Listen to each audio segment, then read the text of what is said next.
नमस्कार दोस्तों, स्वागत है आपका आपके YouTube चैनल संदेश करियर पॉइंट में। जैसा कि हम लोग साधारण ब्याज के 5 पार्ट हमने पढ़ा था, आज 6वें पार्ट की ज़रूरत है और 6वां पार्ट में आप कोशिश करेंगे कि पूरा हमारा कंप्लीट हो जाए। वो भी लास्ट टाइम चल रहा है गुना पर आधारित, इसके बाद हम लोग किस्तों पर आधारित लेके चलेंगे। उससे पहले मैं आपसे आग्रह करता हूं कि जो भी व्यक्ति अथवा जो भी स्टूडेंट हमारे चैनल पर नए हों वो चैनल को क्या करें, सब्सक्राइब कर ले, जिससे कि हमारे जितने भी वीडियो आप चैनल पर पढ़ते हैं जिसका नोटिफिकेशन आपको मिलता रहे, ठीक है ना। और मैं आपसे एक ही गुजारिश करूंगा कि आप पूरे वीडियो क्या करें, शुरू से लेकर अंत तक देखेंगे तभी आपको फ़ायदा होगा। मैं बार बार कहता हूं आप शुरू से लेकर अंत तक देखिए और जो भी प्रश्न है उन प्रश्नों को आकलन करिए और उसको सीखिए, ठीक है ना। तो चलते हैं, आज का जो सेशन हमारा स्टार्ट होता है गुना पर आधारित में जो शेष पार्ट बाकी था उस पर देखते हैं। मैंने पिछला पार्ट भी आपका गुना पर आधारित दिया था और इस पार्ट को भी मैंने गुना पर आधारित लेकर चल रहा हूँ। कुछ क्वेश्चन हमारे रह गए थे, इसमें हम क्या करें, कराकर इसको कंप्लीट कर लेते हैं, ठीक है ना। तो हम चलते हैं, जो क्वेश्चन आज आप हमारा है उस क्वेश्चन के ऊपर चलते हैं। वो क्वेश्चन क्या है, कैसे है, देखते हैं, ठीक है ना। देखिए क्वेश्चन में क्या कह रहा था कि कोई धनराशि कितने वर्षों में 10% वार्षिक ब्याज की दर से स्वयं की 5/4 गुनी हो जाएगी। तो भाई आपसे क्या कह रहा है, रेट दिया था और टाइम पूछ रहा। मैं आपसे एक ही बात बोला कि प्रिंसिपल को आप यदि 100 मानते हो तो अमाउंट उसका क्या होगा, 100 का 5/4 हो जाएगा। तो इस तरीके से हम लोग कितना परसेंट लेके चले आएंगे, 25 पंजे 125% हम लोग लेके चले आए। यदि मैं इसको 100 कहता तो 100 का 5/4 क्या होगा, 125% हो गया। तो इस तरीके से ब्याज हमारा कितना होगा, 25% हुआ कि नहीं। अब ब्याज 25% हुआ और आपको पता कि एक साल में हम 10% ब्याज देते हैं, तो 25% ब्याज देने में मुझे कितने साल की जरूरत पड़ेगी, आपको पता है ना कि भाई एक साल में 10%, तब 25% ब्याज पाने के लिए कितने साल की जरूरत पड़ेगी। तो मुझे क्या करना पड़ेगा, भाग देना पड़ेगा किसका, एक साल के परसेंटेज का। तो कितना समय लगा, 2.5 वर्ष हो जाएगा। कितना समय लग जाएगा, 2.5 वर्ष, क्या हो जाएगा, 2.5 वर्ष हो जाएगा। बात समझ में आई ना, एकदम आसान है। मैं बार बार कह रहा हूं कि 100 रुपये यदि मान के लेके चलते हैं गुना पर, आसानी से प्रश्न लगते चले जाएंगे, ठीक है ना।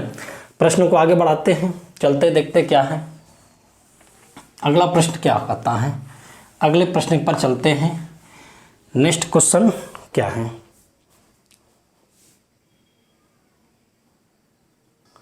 देखिए क्या करा प्रश्न में, कितने वर्षों में किसी धनराशि का 4% वार्षिक ब्याज की दर से प्राप्त साधारण ब्याज मिश्र धन का 2/3 गुना हो जाएगा।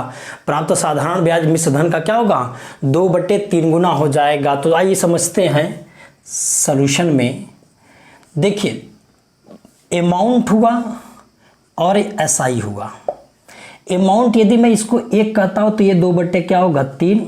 तो इस तरीके से समझे गया, 1 है तो ये 2/3 होगा। तो रेशियो जब निकालते हैं तो 2 संबंधित क्या बन जाएगा, 3 हो जाएगा। बात समझे ना, 2 संबंधित 3 हो जाएगा। तो बताइए प्रिंसिपल और एसआई के बीच में क्या रिलेशन हो जाएगा। तो हमें पता चल गया कि एसआई हमारे पास 2 रुपये है और आपको पता है प्रिंसिपल पता करना है। टोटल मिला के यदि आपके पास 3 रुपये हो गए, टोटल मिला के कितना हो गया, 3 रुपये हो गए, जिनमें से 2 रुपये आपका क्या ब्याज है, तो 1 रुपया आपका मूलधन हो जाएगा। मूलधन कितना हो जाएगा, 1 रुपया हो जाएगा। क्यों, क्योंकि मूलधन बराबर अमाउंट माइनस एसआई होगा। मूलधन बराबर अमाउंट माइनस एसआई। अमाउंट 3 है, एसआई हमारे पास 2 है, तो प्रिंसिपल हमारे पास 1 हो गया। क्लियर है। अब आप ये बताइए यदि 1 है, परसेंटेज के तौर पर इसको समझते तो यदि ये 100 है तो ये कितना हो जाएगा, 200 हो जाएगा। ये 100 है तो कितना हो जाएगा, ये 200 हो जाएगा। ये 200% आपका क्या है, ब्याज है। ये कितना ब्याज है, 200% आपका ब्याज है। लेकिन कितने परसेंट पर चल रहा था, 4% वार्षिक है। यानी एक साल में कितना होगा, ये 4। यदि एक साल में यदि 4% मिल रहा है तो 200% निकालने के लिए कितना साल की जरूरत पड़ेगी। तो टाइम हमें निकालना है। टोटल हमारे पास ब्याज 200%, एक साल में 4%, तो 2 साल अथवा 200% को बनाने में कितने साल लगेंगे, 4 पंजे 20, 50 वर्ष लग जाएंगे। कितने साल लग जाएंगे, 50 वर्ष लग जाएंगे। बात समझ में आई कि नहीं। इस टाइप से क्वेश्चन कर ले जाएंगे कि भाई यहाँ पर आपसे क्या कह रहा था कि यदि प्रिंसिपल हमारे पास अमाउंट हमारे पास 1 है तो 1 का 2/3 हिस्सा निकालेंगे तो प्रिंसिपल एसआई आएगा। तो इस तरीके से 2 संबंधित 3 हुआ। तो इस हिसाब से देखा गया कि 3 रुपया टोटल धन में 2 रुपया ब्याज है तो 1 रुपया मूलधन हुआ।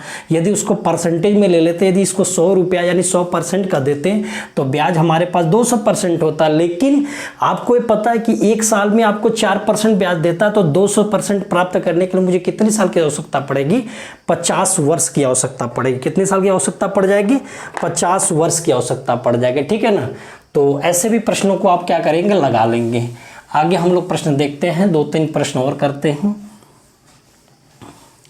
नेक्स्ट क्वेश्चन की तरफ हम लोग चलते हैं। ठीक है, अगला क्वेश्चन क्या है? चलिए देखिएगा, अगला क्वेश्चन में क्या है? किसी धनराशि पर एक निश्चित साधारण ब्याज की दर से प्राप्त साधारण ब्याज मूलधन का 1/4 गुना हो जाएगा, जबकि ब्याज की वार्षिक दर का संख्यात्मक मान समय के संख्यात्मक मान के बराबर होगा, तो ब्याज की वार्षिक दर क्या होगी? ठीक है ना। तो ऐसे प्रश्न यदि देता है तो इसमें करना क्या है, इस पे देखा। देखिए, दर और समय बराबर है। आपको पता है कि एसआई मुझे निकालना होता है तो PRT/100 होता है। और आपको पता है जब ये दोनों सेम हो जाएंगे, ठीक है, जब दोनों बराबर बराबर होंगे तो बराबर लोगों का गुणा करते हैं तो स्क्वायर आता है कि नहीं? भाई ये भी यदि x है, ये भी x है, तो ये दोनों x गुणे x करेंगे तो स्क्वायर होगा कि नहीं? इसका मतलब साफ साफ है कि यदि हम मान लेते हैं, थोड़ा समझते हैं कि SI/, यदि P निकाल के गुणे 100 का देते तो इस तरीके से यदि दोनों सेम है तो x स्क्वायर होगा। इस तरीके से x स्क्वायर यानी x बराबर क्या? SI/, प्रिंसिपल गुणे 100 का स्क्वायर रूट। जैसे निकालेंगे तुरंत हमारा क्या हो जाएगा? रेट निकल के चला आएगा। और रेट क्या होगा और समय क्या होगा? ठीक है ना। तो आइए ये बताइए कि 1/4 गुना होने का मतलब क्या हुआ कि जो प्रिंसिपल हुआ, प्रिंसिपल का 1/4 गुना क्या है? एसआई है। मतलब SI/, क्या होगा? प्रिंसिपल बराबर 1/4 के। तो ऐसे में हम लोग x बराबर क्या होगा? 1/4 गुणे क्या होगा? 100 का स्क्वायर रूट निकाल लेते हैं। ये 25 होगा, 5 स्क्वायर रूट निकालेंगे तो 5% या 5 वर्ष हो जाएगा। तो जो आपसे पूछेगा वो अपना क्या करेंगे? बता लेंगे। तो इस तरीके से हम ये देखें कि यदि हमें क्या करना, सूत्र पर रखना होगा तो सूत्र पर तो हम लोग क्या करेंगे? इसी तरीके से बनाएंगे। ठीक है। लेकिन एक बात और इसमें हमने देखा कि यहां पर क्या निकालना था? दोनों का रेट बराबर था ना, तो यही सूत्र पे लगाना होगा। ठीक है। तो एक विधि हो गई। दूसरा हम लोग डायरेक्ट विधि अपनाते हैं कि यदि आपका क्या होगा? SI जो होगा वो प्रिंसिपल का A/B गुना हो तो इस तरीके से रेट या टाइम पूछे तो रूट में A/B गुणे क्या कर लेना है? 100 कर लेना। तो इस तरीके से रूट में 1/4 गुणे 100 करके डायरेक्ट आप लगा देते तो रेट निकल के आ जाता कितना? 5% आ जाता। कितना परसेंट आ जाएगा? तब ये 5% आ जाएगा। बात समझे ना। तो ये इसमें आप क्या करेंगे? थोड़ा सूत्र लगा करके क्वेश्चन को बना लेंगे। ठीक है, ज़्यादा लफड़ा इसमें नहीं है। ठीक है ना। चलते हम लोग आगे एक प्रश्न की तरफ कि अगला प्रश्न हमारा क्या है। एकदम सेम टाइप, थोड़ा सा वहाँ पर क्या होगा? मिश्रधन की बात कर लेगा। ठीक है ना। एक और प्रश्न करते हैं गुना वाले में। ठीक, देखते हैं आगे कौन सा प्रश्न हमारा है। देखिए क्वेश्चन में, कोई धनराशि एक निश्चित वार्षिक ब्याज की दर से, निश्चित वार्षिक साधारण ब्याज की दर से लिखना है। साधारण ब्याज की दर से स्वयं की 25/16 गुना हो जाती है, जबकि ब्याज की वार्षिक दर का संख्यात्मक मान तथा समय का संख्यात्मक मान आपस में बराबर होगा। ठीक है। तो समय क्या होगा? तो आइए इस पर डिस्कस कर लेते हैं कि इसका सॉल्यूशन क्या होगा। हम एक बात कहें कि प्रिंसिपल और अमाउंट की बात है। यदि यह 1 है तो ये 25 क्या होगा? 16 है। तो ऐसे में देखेंगे तो 16 संबंध 25 हो गया। क्लियर हुआ? जब ये 16 संबंध 25 हुआ तो बताइए एसआई हमारे पास कितना हो गया, एसआई कितना हो जाएगा 9, एसआई कितना हो गया 9। हमने टाइम का भी सूत्र ही बताया, एसआई बटे प्रिंसिपल गुणे क्या हो जाएगा 100, तो इस तरीके से 900 बटे क्या होगा 16। अब आपको पता है ऊपर 30 बटे क्या होगा 4, यहाँ कितना होगा 7.5% वर्ष हो जाएगा। आपसे पूछा क्या था, टाइम पूछा था तो हमने बोल दिया 7.5 वर्ष हो जाएगा। बात समझे ना, कोई दिक्कत नहीं। ऐसा प्रश्न रहेगा तो आप लोग लगा लेंगे, हम लोग थोड़ा सा क्वेश्चन को क्या करते हैं चेंज करते हैं, ठीक है ना। आगे बढ़ते हैं अगले प्रश्न की तरफ कि अगला प्रश्न हमारा क्या कह रहा है, देखते हैं अगला प्रश्न क्या है, ठीक है ना। और लगभग में आपका क्या होगा साधारण ब्याज की पूरी क्वेश्चन मैंने कवर कर दिया है, ठीक है ना। बस आप लोगों को क्या करना है, लगाना है। साधारण ब्याज का प्रैक्टिस सेट आपका क्या होगा, शायद टेलीग्राम पर भेज दिया हूं मैं, यदि नहीं भेजा होगा तो मैं भेज दूंगा, ठीक है। तो टेलीग्राम पर आपको मिल जाएगा, मेरा टेलीग्राम चैनल है अजीत सर मैथ संदेश AH+ एकेडमी, वहाँ से आप क्या करिएगा प्रैक्टिस सेट अपना ले लीजिएगा, ठीक है। वो आप PDF के रूप में पढ़ा हुआ है, वहाँ से आपको हर टाइप अथवा टॉपिक के जो भी टॉपिक में पढ़ाऊंगा हर टॉपिक का आपको प्रैक्टिस सेट वहाँ से मिलता रहेगा, ठीक है ना। और जल्दी ही हम लोग जेल वार्डन का क्या होगा प्रैक्टिस बैच के लेकर के आने ही वाले हैं, बस आप क्या करें चैनल पर बने रहिए, ठीक है ना। ओके, आगे बढ़ते हैं। अगला प्रश्न हमारा क्या कह रहा है उसको देखते हैं, अगला प्रश्न क्या है, ठीक है ना। देखिए प्रश्न में क्या कह रहा है, कोई धनराशि साधारण ब्याज की दर से 15 वर्षों में स्वयं की 4 गुनी हो जाती है तो उसी ब्याज दर से वह धनराशि कितने वर्षों में स्वयं की 8 गुनी हो जाती है। बात समझे ना। तो आप ये बताइए कि कोई भी धनराशि है, ठीक, मान लेते प्रिंसिपल हमारे पास आज 1 रुपया है, पहला अमाउंट हमारे पास उसी रेट से पहला अमाउंट हमारा क्या होगा 4 हो जाएगा, इतनी बात समझ। लेकिन कह रहा है कि रेट जब वही है तो दूसरा जो अमाउंट होगा वो कितना है, कितना गुना हो जा रहा है 8 गुना हो जा रहा है, इतनी बात समझ।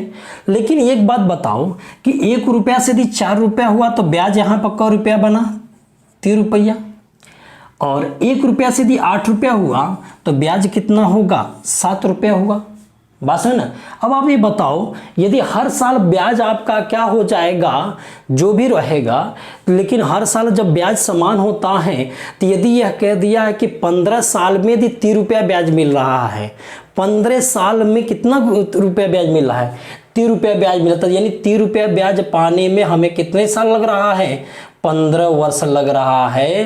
तो 1 रुपया ब्याज पाने में मुझे कितना साल लगेगा 5 वर्ष लगेगा, इतनी बात समझ में कि नहीं भाई। यदि 3 रुपया ब्याज पाना है तो टोटल कितने साल लग जा रहे हैं 15 साल लग जा रहे हैं। यदि 1 रुपया ब्याज पाना हो तो कितने साल लग जाएंगे 5 साल लग जाएंगे। तो जब 7 रुपया ब्याज पाना है तो कितने साल लग जाएंगे 7 पचे 35 वर्ष लग जाएंगे। बात समझ में ना, कोई दिक्कत इसमें, ठीक भाई। 1 रुपया से यदि 4 हुआ तो 3 रुपया ब्याज, 1 रुपये से 8 रुपया हुआ तो 7 रुपया ब्याज।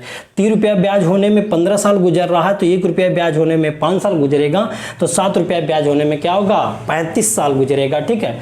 एक तो ये विधि हुआ, दूसरा का आपका एक ट्रिक है, ठीक है।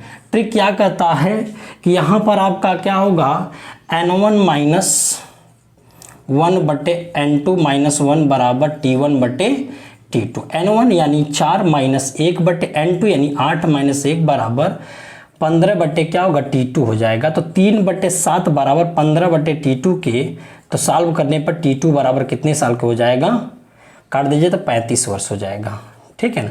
आप ऐसे बना सकते हैं और ऐसे बना सकते हैं, कोई दिक्कत नहीं है, लेकिन बस आपको कॉन्सेप्ट क्लियर होनी चाहिए। कॉन्सेप्ट क्लियर रहेगा कि ऐसे प्रश्नों को लगाने में हम लोग क्या करेंगे, यही विधि का प्रयोग करेंगे तो आसानी से आपका क्या होगा लगता चला जाएगा, ठीक है ना। तो यहाँ पर हमने पीछे वाले प्रश्न के पीछे वाले कॉन्सेप्ट से ही लेकर चल रहा हूँ मैं। 1 रुपये से 4 रुपया और 1 रुपये से मैं 8 रुपया ले लिए, तो इसका मतलब 3 रुपया ब्याज होने में 15 है तो 1 रुपया ब्याज होने में 5 साल, तो 7 रुपया ब्याज होने में 35। एकदम आसान है, मुजमानी क्वेश्चनों को क्या करेंगे लगा लेंगे, ठीक है ना। तो आगे प्रश्न चलते हैं, एक और प्रश्न करते हैं इस टाइप में, ठीक है ना। एक और प्रश्न इस पर विचार करते हैं कि ऐसा कैसे लगाएंगे इस प्रश्न को, ठीक है ना। आगे बढ़ते हैं नेक्स्ट क्वेश्चन की तरफ। नेक्स्ट क्वेश्चन हमारा क्या कह रहा है, देखिए क्वेश्चन में क्या आ गया। कोई धनराशि साधारण ब्याज की दर से 8 वर्षों में स्वयं की 2 गुनी हो जाती है तो वह धनराशि उसी ब्याज दर से कितने वर्षों में स्वयं की 15 गुनी हो जाएगी। स्वयं की कितनी गुनी हो जाएगी? 15 गुनी हो जाएगी। ठीक है, तो अभी सोल्यूशन देखते हैं। वही बात है कि प्रिंसिपल हमारे पास 1 रुपया, तो पहला अमाउंट कितना होगा? 2 रुपया, और दूसरा अमाउंट कितना हो जाएगा? 15 रुपया। तो कितना रुपया ब्याज मिल रहा था? 1 रुपया। यहाँ कितना रुपया ब्याज मिल रहा है? 14 रुपया। ये समझ में कि नहीं? 1 रुपये से 2 रुपया हुआ तो 1 रुपया ब्याज मिला, 1 रुपये से 15 रुपया हुआ तो 14 रुपया ब्याज मिला। 1 रुपया ब्याज मिल रहा है तो 8 वर्ष लग जा रहा है। 1 रुपया ब्याज कमाना है तो मुझे कितने साल लग जा रहा है? 8 वर्ष लग जा रहा है। तो 14 रुपये कमाना है ब्याज, तो 14 बटे 112 वर्ष लग जाएगा। 100 कितना हो जाएगा? 12 वर्ष लग जाएगा। बात समझे ना? तो इस तरीके से प्रश्न को हम लोग क्या करें? लगा लेंगे। ठीक है, आगे बढ़ते हैं अगले प्रश्न की तरफ। अगला प्रश्न क्या है? ठीक है ना, चलिए आगे बढ़ते हैं नेक्स्ट क्वेश्चन की तरफ। ठीक, एक और क्वेश्चन देखते हैं। देखिएगा क्वेश्चन में क्या कह रहा है कि 12,000 रुपये की धनराशि एक निश्चित साधारण ब्याज की दर से 18 वर्ष में स्वयं की 7 गुनी हो जाती है तो उसी ब्याज दर से 24 वर्ष में वह धनराशि कितने रुपए हो जाएगी। यहाँ रुपया पूछ रहा है, रुपया में धन दिया है और आपसे क्या होगा? लास्ट अमाउंट हमारा पूछ रहा है कि लास्ट अमाउंट क्या होगा। ठीक, तो पहले एक बात हम लोग समझते हैं कि जब देखिए 1 रुपये से यदि 7 रुपये हुआ तो कितना ब्याज मिला? 6 रुपये। यदि 6 रुपये ब्याज 18 साल में मुझे 18 वर्ष में, समझिएगा 18 वर्ष में मुझे 6 रुपये ब्याज के रूप में मिल रहा है। 18 वर्ष में मुझे 6 रुपये ब्याज मिला कि नहीं? बताइए। 6 गुना मतलब एक है प्रिंसिपल है तो अमाउंट है, तो कितना हो जा रहा है? 1 है तो 1 7 है तो 6 रुपये हो गया, यानी 6 गुना हो जाएगा। 6 1 है तो 6 रुपये ब्याज होगा, 2 है तो क्या होगा? 12 रुपये ब्याज होगा। उसी तरह 12,000 है तो क्या 12 छंग 72,000 हो जाएगा। उसका 6 गुना 12,000 तो 12 छंग 72,000 हो जाएगा। ठीक है, ऐसे कर सकते हैं। तो 1 वर्ष में देखा जाए तो 1/3 गुना हो जाएगा कि नहीं? बताइए। 1/3 गुना ब्याज मिलेगा ना, मूलधन का 1/3 गुना। तो उसी तरीके से हमने देखा कि 24 वर्ष लग रहा था तो 1/3 गुणे 24 कर दे तो 8 गुना हो जाएगा कि नहीं? बोलिए, 8 गुना होगा कि नहीं भाई? जब 8 गुना ब्याज हो गया तो इसका मतलब 1 रुपया मूलधन है और तो ब्याज कितना है? 8 हो गया। तो अमाउंट हमारा नया अमाउंट कितना हो जाएगा? 8 और 1 और 8 मिला के कितना हो जाएगा? 9 रुपये। तो इसका मतलब 9, और धन हमारे पास कितना था उस समय?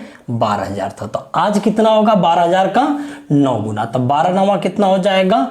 108 हो जाएगा। 1,80,000 हमारा क्या हो जाएगा? सॉरी 1,08,000 रुपया हो जाएगा आपका टोटल धन। बात समझे कि नहीं? फिर से समझिएगा।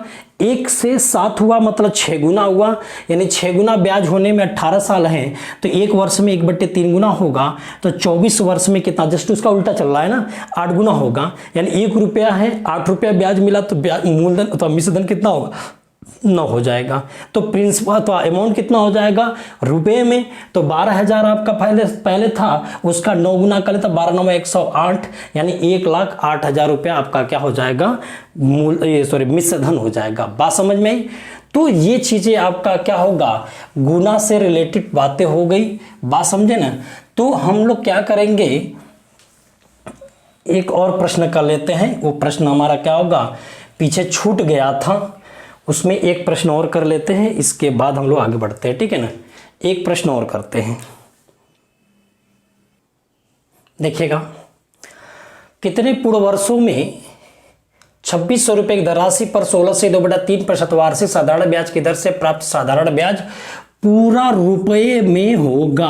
पूरा रुपये का मतलब क्या होगा? वो दशमलव में नहीं आना चाहिए। उसका जो ब्याज होगा साधारण ब्याज के प्राप्त साधारण ब्याज पूरा रुपए में होगा। तो जो ब्याज मिलेगा वो रुपए में ही पूरा होना चाहिए, उसमें पैसे नहीं होना चाहिए, पूरा पूर्णांक होना चाहिए, उसमें दशमलव में नहीं आना चाहिए। बात समझे ना? तो आइए देखते हैं हम लोग इसको कैसे बनाते हैं। बस न्यूनतम यहाँ पर थोड़ा सा एक बात है, कितने न्यूनतम पूर्ण वर्षों में न्यूनतम लिख दीजिएगा।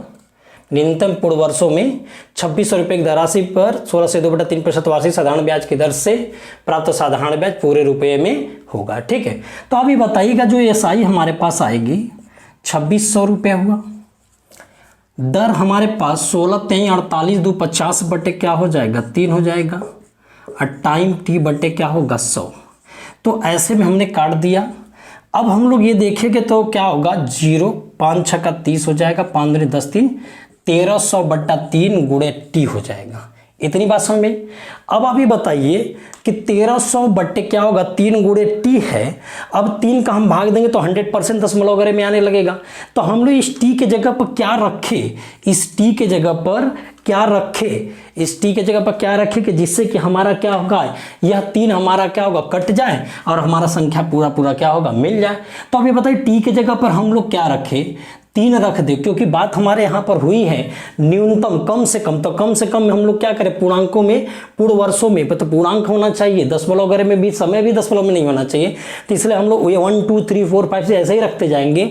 तो टी की जगह पर जैसे हम लोग 3 रखते हैं तो 3 हमारा क्या कैंसिल हो जाता है, तो तुरंत हमारे पास एसआई कितना होगा पूरा पूरा रुपया होगा। तो इस तरीके से हमारा क्या हो जाएगा, टी के जगह पर कितना निकल के आएगा 3 वर्ष हो जाएगा। तो टी के जगह पर कितना निकल के आ जाएगा, टी 3 वर्ष हो जाएगा। ठीक है, तो 3 वर्ष में आपका क्या होगा वह धन राशि पूरा पूरा रुपये में आ जाएगा। ठीक है, उसमें कोई दशमलव वगैरह नहीं आएगा। बात समझ में आई कि नहीं। तो इस तरीके से हम लोग ये देखें कि आज का सेशन हम लोग इसी पर ख़त्म करते हैं। हमारा लगभग आपका क्या साधारण ब्याज से कोशिश यही थी कि आपको जितने भी टाइप के प्रश्न आते हैं सभी टाइप के प्रश्नों को मैंने सॉल्व किया।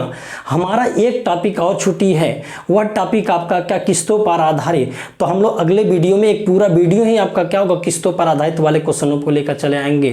ठीक है, तो आप चैनल पर क्या करें बने रहिए। यदि आपको वीडियो पसंद आता है तो क्या करिएगा, लाइक करिए, सब्सक्राइब करिए और साथ में बेल आइकन प्रेस करिए, जिससे कि आपको क्या होगा आगे के नोटिफिकेशन आपको मिलता रहे। ठीक है ना। तो आज का सेशन इतने पे खत्म करते हैं। ओके, धन्यवाद।